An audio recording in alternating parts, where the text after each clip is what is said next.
Welcome to the Matrix. The beast system's in control. A life of simulation.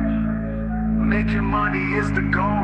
Surrounded by distractions, so you never even know that it is an illusion only made to steal your soul. Wake up to reality and start believing what you see. The earth's always been flat and not a globe, so feel the ground under your feet. The high level horizon from earth up to sky at 10,000 feet. The word of God backs up our senses and geocentricity. Look what men like Moses wrote in the scripture and believe.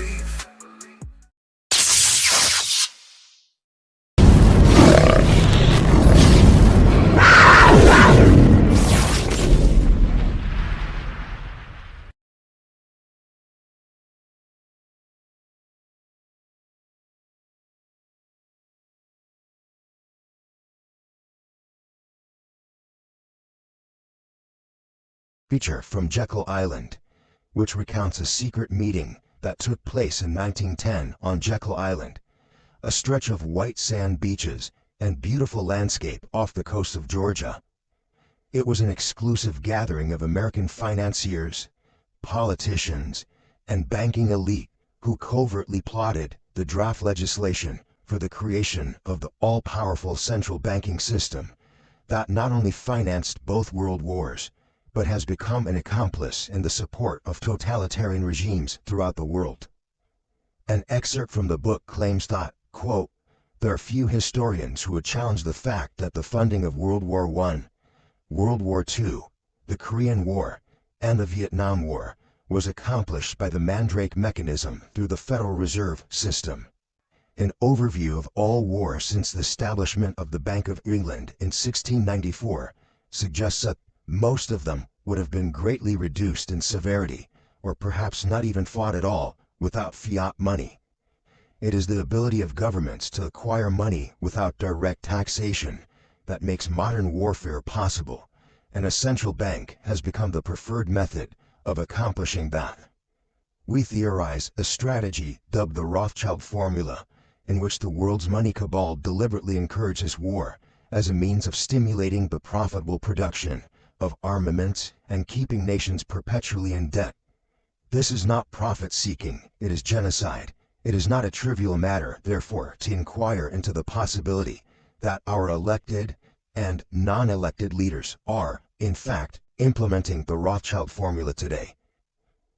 While there's been some movements to combat this globalist totalitarian network, which has not only financed communist revolutions around the world, such as in Russia, China, and more recently in South Africa, which were all triggered by engineered social uprisings aimed to remove existing power structures using class warfare and amplifying socio-economic and racial tensions enforced by a banker-controlled media. We can see the same pattern played out in America today, where manufactured civil unrest is used to erase history and promote cultural Marxism, in a nation which already promotes falsehoods in schools, starting from its name, which was not really based on the explorer Amerigo Vespucci, whose authentic name was actually Alberigo Vespucci, who only changed his name to Amerigo after his voyages to the Americas. In other words, Amerigo came from America and not the other way around. Not only was there an existing tribe in Nicaragua called Americ, whose root word was the ancient name for the land used by the natives of Peru, also known to the Maya civilization and attributed to the great feathered serpent creator deity, which they called Kukulkan, a deity which also had an equivalent by the Aztec civilization. According to Manly P. Hall, in his book The Secret Teachings of All Ages, quote, these children of the sun adore the plumed serpent, who was the messenger of the sun. He was the god Quetzalcoatl in Mexico, Gucamatz in Quiche, and in Peru he was called Amaru. From the latter name comes our word America. Amaruca is, literally translated, land of the plumed serpent. The priests of this flying dragon, from their chief center, they once ruled both Americas. One of their strong centers was Guatemala, and of their order was the author of the book called Popol Vuh. Many Mesoamerican and native Indian tribes also record in their oral traditions encounters, and conflicts with giants, or at least very tall people in the past. I also covered this topic in several videos, showing documentation regarding many discoveries of giant skeletons, which have been published in newspapers, and then seemingly forgotten to history, except for mythology, or mentions of giants in the Bible. In many biblical interpretations, the serpent is synonymous with Lucifer, the fallen angel thrown down by God, which literally translates to light bearer, a symbol which can be found in many parts of the ancient, pre-Christian world. In his book, The Occult Connection to the Hidden Race, author Ken Hoodall proposes that, quote, then perhaps the land of the plumed serpent may also be known as the land of Lucifer, concluding that America means the land of Lucifer. While this interpretation may sound like a real stretch for many, it's an interesting concept when considered from the perspective of an interview that I recently stumbled upon, suggested to me by one of my subscribers, which uncovered some interesting details regarding the secretive meeting on Jekyll Island and events that led up to the creation of the Federal Reserve. The gentleman being interviewed is Tim Bentz, and the host of the show is Rob Skiba, from a broadcast on Blog Talk Radio titled Canaanite Altars and the Federal Reserve. But now let's listen to a brief excerpt, and I'll leave it to the listener to draw their own conclusions. I knew something about Jekyll Island. I had looked at some of the financial issues in the 80s and 90s. I was looking at some of the spiritual applications to financial things, but I really was not up to speed on the history of Jekyll Island. I had just heard it from something. I had not even read the book that's called The Creature of Jekyll Island. I had not even read that book, but I was aware of something about Jekyll Island and financial stuff. So I went in my brother's house, got my computer out, and I just, got on the internet and typed in Jekyll Island, and it's like, what's going on with Jekyll Island? And so I discovered when I got online that the Jekyll Island Club, which was this historical, multi-millionaires country club that had been built in the turn of the century, it had just been remodeled and reopened. And I thought, wow, that's interesting. When I got to the hotel, it was about 9 o'clock at night. And so I went in the restaurant and had a good meal and went to my room and got some rest. And the next morning I went down for breakfast, and a different lady was at the desk, but she had a note for me. It said that I had an appointment arranged with the museum director, and that he was blocking out most of the day to spend with me. So I had my breakfast, and then when I went over to meet with him. So I go meet with the museum gentleman. His name is John, and when I go meet with him, I just introduced myself. I told him a little bit about who I was and what I do. We started talking. He was, of course, started out talking about the financial stuff, because this Jekyll Island is where the Federal Reserve banking system was birthed and conceived. And at one time, when it was functioning in the 1900s up to the 20s and 30s, some say 1/3, some say 2/3 of the world's wealth would vacation on that island. Mm-hmm. It was the highest conglomeration of wealth in a single place very often anywhere in the world back in the turn of the century. So it just seems like a little island that's not anything significant at all now, but it's amazing to see the financial side of the history of that spot. And so I'm sitting there looking at some of the things that he's telling, and just thinking about some of the things he's telling me. We went out, walked around, and he showed me some of the cottages that had been restored, and the club itself, and the tennis courts, and they had a pier where the boats would come up, and he's just kind of showing me the grounds, and then we go to the museum. And he's talking a lot about the financial stuff and the guys that built it, and each cottage was, marked and named. Some of them had been restored, some of them didn't exist anymore, but they had like a sign that this is where this one was, and that one was built by J.P. Morgan, that one was Rockefeller's, and that one was they had each one of them named. Well, they're all kind of native names, and then they're all got some kind of plaque on who the financial mogul was that had built them. And they're not really elaborate, luxurious mansions. They're just simple cottages for the most part, which was kind of interesting to know that the richest people in the world built them, and they were very low-key and almost like a cabin in the woods instead of a luxurious house like you'd expect. And they all had Indian names. So I started asking him about the Indian history of the island, and he lit up. He just was like, that's what he really wanted to talk about, because he loved the Indian history. And so he takes me back to the museum, and he said, we got a lot of stuff on the Indians. He said this was actually like the government main community for a tribe of Indians that don't exist anymore. And that tribe was called the Timucas. And I said, well, that's interesting. My name's Tim. And anyway, I didn't know anything about the Timucas. I'm from Oklahoma. I've learned a lot of Native history, and I have some Native bloodline, but I did not know anything about the Timucas. So I just asked him, please tell me everything that you can tell me about them. There's something about the natives that I feel like I need to know. So he said, well, the Jekyll Island Club was actually built on top of everything that the Indians had.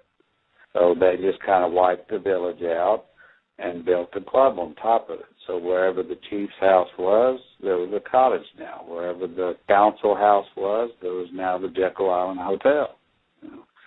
And he said everything that's built and visible today is actually sitting right on top of something that was significant in the Indian village when it existed. So he said the fact that this whole place had to go into ruins and then be rebuilt and become an archaeological state park, he said it actually helped us identify the native history, because the club itself had almost erased that. Mm-hmm. And so I said, well, let's look at the museum. I want to see some of the Indian stuff. So we're looking at arrowheads and spear tips and, just artifacts that they had found, and pottery shards and things, and seashells that they had, and he showed me all their stuff in the museum. He shows me some fragments of a weapon that was like an unusual bow, and when I say unusual, I mean that it was like a double curved bow, and that was a very unusual shape of the bow for a native tribe. I had never seen that shape before with an American Indian tribe. And I've seen a lot of bows and arrows. So I asked him, I said, this seems unusual. I've not seen this before. In Oklahoma, every native tribe, the bows would look like a single bow or just a single curve.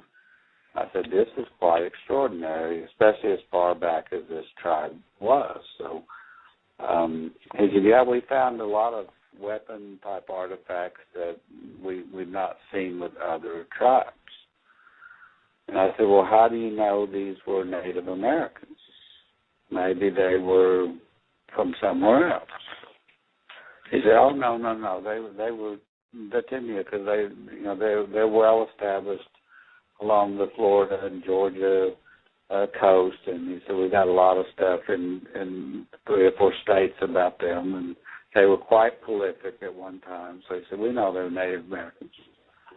I said, well, all right, what else you got? He said, well, we got some skeletons. He said, do you want to see the bones? And I said, well, yeah. You know, that sounds, don't get to see a skeleton very often. I said, are they where we can actually see them, or are they buried? He said, no, they're visible. So they had a burial site that they had been very respectful for when they built the museum. When they found a burial site, they didn't move the bones. They left them where they were, and they just uncovered them to where they were visible, and then they built the museum on top of them. They did basically the same thing with the museum that the Jekyll Island guys had done with their houses. They put a piece of plexiglass over the burial site so you could see it, but they were still trying to respect where the bones were and not move them. And so I'm looking at 4 skeletons of the Timucua chiefs. And they knew they were chiefs just from different things that were buried with them. So all of a sudden I look and I realize, man, these guys are really tall. And I commented to the guy that, you know, how tall are these guys? They look unusually large. And he said, yeah, they're all about 8 or 8.5 foot tall. I was like, well, that doesn't seem like a normal Native American, especially the tribes that I'm familiar with. He said all the Timucuas were unusually tall, even the women. And he said we found other skeletons and, you know, parts of bones out in the grounds, and he said we got pretty good evidence that nearly all of them were extraordinarily tall. And I said, well, what is, you know, how do you explain that in relation to other tribes on the Atlantic coast who were not? He said, I don't know. It is an unusual anomaly. He said, oh, by the way, I've got a painting that you might want to see. It's actually the copy of the original. We've got it under lock and key. So I got a painting that actually shows the Indians from a group of French colonists that came to the United States before it was the U.S. This was right after Columbus. He said it was the first colony of French folks that came over to try to establish a colony on the coast. And he said they landed in Jekyll Island, and they had some interaction with these Indians, and then they got so appalled by what they saw and witnessed that they fled at night and ended up in San Augustine, Florida, and established that city. So I said, were they the Huguenots who were the French group that established San Augustine? He said, yes. I said, well, I'd like to see that painting then. So he pulls that out.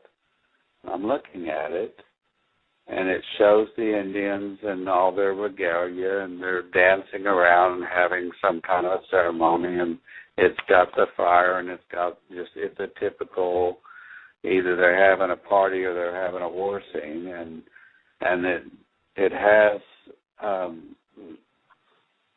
some things with the weapons. So I said, gosh, this has got some weapons in it that clearly validates the archaeology that they found. And then I see an altar. And I'm going, I don't know of a Native American tribe anywhere in the country. I know some that had log houses or high places or worshipped, you know, nature in some way, or had totem poles or that kind of stuff. But this one has a stone altar, and it looks a whole lot like the one that I had dealt with in the Middle East. And I'm looking at the picture, and I'm going, is this an altar? Is this stone like something they're sacrificing on? Because this guy's holding babies in his hands in this picture. He said, yeah, they're cutting those babies, they're hacking those babies up in that painting. And so when you look at the details, 2 of the shamans or chiefs are holding a baby up by the ankles, and they're whacking their heads off and spilling the blood on this altar. And I'm like, sir, I don't want to be disrespectful of your training and archaeological understanding and history, but I don't know of any native tribe that did what I'm seeing here, unless it was an act of war. And this is really, really unusual. And I've seen this type of scene with artifacts over in the Middle East. And I've seen weapons like this over in the Middle East. I said, are you sure this is Native Americans and not some kind of colony that came from over there? And he was convinced they were Native. And I said, well, I'd like to show you some things on a few websites that identify artifacts in the Middle East countries, and especially Egypt and Israel and Syria and Jordan area, and some of those spots where there's some of these ancient groups. And I said, this type of altar, this type of religious ceremony, and some of these weapons, I've seen them before over there. Well, he was quite interested in that because he loves Native American history, but he's starting to question, maybe I need to dig into this more. That was his comment. So I said, at that point, then I thought, I believe this is why I'm here. I needed to see this and hear about this. At this point, I'm not that concerned about the financial stuff anymore. I'm wanting to know, where is this altar? And so I asked him, I said, can you take me to this altar? I often pray over these things, and it's very beneficial for the land and for the country and for the people. Can I go to this altar and see it? He said, I can take you to the altar, but you can't see it. And I said, why can't I see it? Is it buried? He said, no, it's not buried, but it has a house built on top of it. I said, who would be crazy enough to build their house on top of a blood sacrifice altar? He said, well, Rockefeller was. So, nice. I just, okay. Can we go there? And he said, yeah, it's just a short walk. Come on. And we've actually, had already walked by it. So he said, I've got the keys. He said, normally nobody can go in. The way these things are set up, they're historical homes now. The state of Georgia owns the park. They lease out to another group, the hotel, to run. But the houses are maintained on the National Historical Register, and they're part of the state park. So you can't go in any of them without a guided tour or permission, but you can go look in the windows and walk on the porches and walk all around them. And they're set up inside just like they were when they were actually being used back in the 20s and earlier. So we go over there, and he's got the keys, though. So we go into the house, and he takes me into the parlor, and he says, well, I know you're a praying guy, so you probably would like to have a little time to pray. He said, you're standing right on top of the altar right now. This is the room that is built on top of it. He said, I'm just going to go over here and sit down for a few minutes and read the newspaper, and I'll let you pray and do whatever you need to do. Now, this parlor, that's where those guys, J.P. Morgan and all those guys, actually conceived of the Federal Reserve, right? Right over that altar. That's exactly right. It's the room that they were sitting in when they drew up the entire legislation and plan to pass it that became the Federal Reserve Act. Wow. So this was the conception of the Federal Reserve banking system on the parlor sitting on top of a blood sacrifice altar. Where babies were sacrificed. Yes. And so all of a sudden it's like, wow, no wonder our banking system has so much corruption in it, even when people want to do the right thing, No kidding. And so, just being a banker is not an easy job, but it's like, not all of them are bad guys, but it's like, wow. And that was not what our founders set up. That took over, it usurped the authority of the way our founding fathers suggested that we bank as a country. And even the way it was passed had a lot of, things that didn't seem right about it. But the idea that it was conceived like this, I'm going, this is not just a bunch of wealthy guys that got away for a vacation and came up with a profitable business plan. This has got something diabolical, something occultic about it, something evil that's wrapped up with it. Yeah. And so even if it had been a good idea and something beneficial for the country, which many would argue that it was, this demonic power must have gotten into it, because they didn't just create a bank, they created a banking system that every one of us have become subject to. So think about this. We've got a piece of money that wouldn't be of any value whatsoever if we didn't attribute value to it. Our dollars are only worth something because they're measured against something else. And the problem worldwide is every nation today, every nation is operating with fiat currency, and we're the ones that taught them how to do it. The change that the Federal Reserve did was not just to change the facial picture on the money. What they did is they took the right that our Constitution gave to the Treasury Department to print the money and set the value thereof. And they said, let us print it for you, and then we'll loan it back to you. Right. Now think about the stupidity of that.